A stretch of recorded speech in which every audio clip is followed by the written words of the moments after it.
राधे राधे दोस्तों, इस कहानी में हम ये जानेंगे कि कैसे किसी व्यक्ति का भाग्य सोया रहता है और वो व्यक्ति जानबूझकर अपने भाग्य को कोसता रहता है बिना कोई कर्म किए। तो कहानी इस प्रकार है। एक व्यक्ति जीवन से निराश था। लोग उसे मनहूस के नाम से बुलाते थे।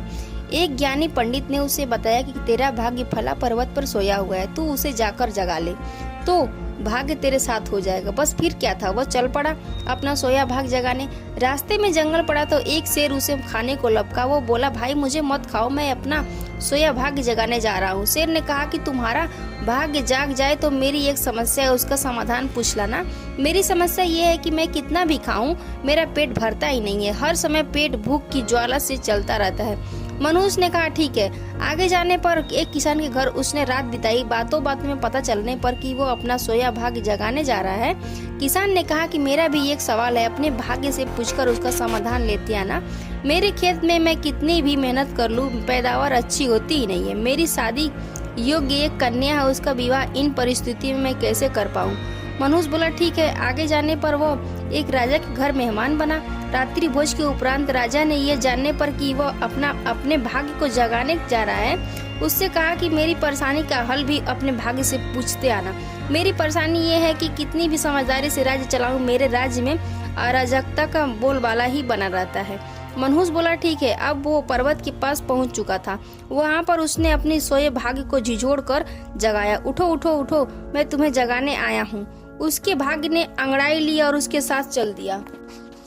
उसका भाग्य बोला, अब मैं तुम्हारे साथ हरदम रहूंगा। अब वो मनहूस न रह गया बल्कि भाग्यशाली व्यक्ति बन गया था और अपने भाग्य की बदौलत वो सारे सवालों के जवाब जानता था। वापसी यात्रा में वो उसी राजा का मेहमान बना और राजा की परेशानी का हल बताते हुए वो बोला, चूंकि तुम एक स्त्री हो और पुरुष वेश में रहकर राजकाज संभालती हो, इसीलिए राज्य में अराजकता का बोलबाला है। तुम किसी योग्य पुरुष के साथ विवाह कर लो, दोनों मिलकर राज्यभार संभालो तो तुम्हारे भाग्य में शांति स्थापित हो जाएगी। रानी बोली, तुम ही मुझसे शादी ब्याह कर लो और यही रह जाओ।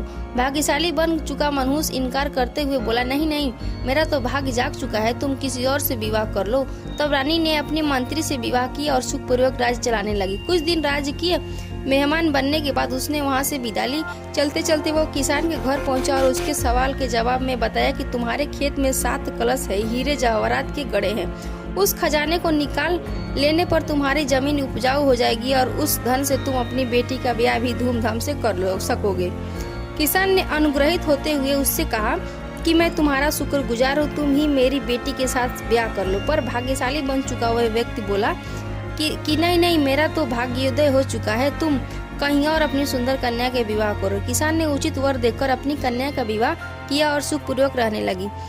कुछ दिन किसान की मेहमान नवाजी भोगने के बाद वह जंगल में पहुंचा और शेर से उसकी समस्या के समाधान स्वरूप कहा कि यदि तुम किसी बड़े मूर्ख को खा लोगे तो तुम्हारी क्षुधा शांत हो जाएगी। शेर ने उसकी बड़ी भगत की और यात्रा का पूरा हाल जाना।